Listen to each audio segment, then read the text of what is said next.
It's a nice drawing, isn't it? We're going to talk about design now. Now, the process of design is very much the same since the days of Snow White. It's still figured out using paper and pencils and pens and paints before we do anything on the computer. And for our movie, we've assembled a great team of very talented artists that have created a very unique look for Monsters Incorporated. One of the most exciting things on this movie was that we did get to create this world from scratch. I mean, nobody knows what a world where monsters live in might look like. There have been a lot of different interpretations of it through time, but we had an opportunity to create a really unique, original vision of a monster world.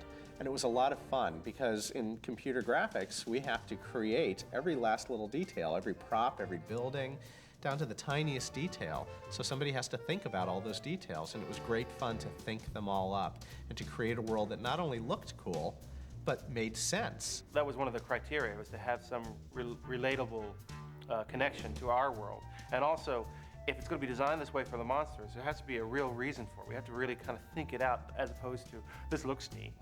We kind of wound up thinking of Monstropolis as kind of almost a parallel universe with the human world.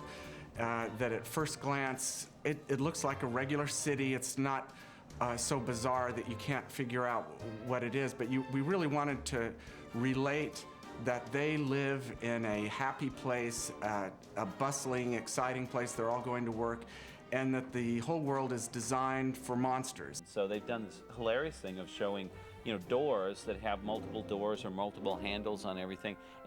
But it's also one of those things, it's just part of the world. Sully's chair in our movie has a big hole in the back of it. Why does it have a hole in the back of it? For his tail to go through.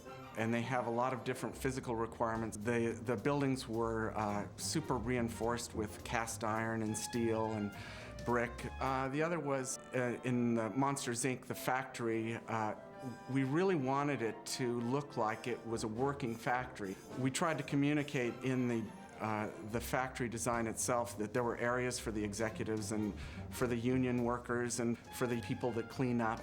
So each character had its sort of home base. And I think that's what makes it so special, this world, because it's believable.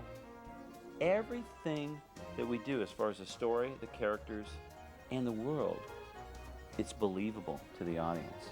So it's all those little details that we thought up that really make this world a really rich, exciting one to look at again and again.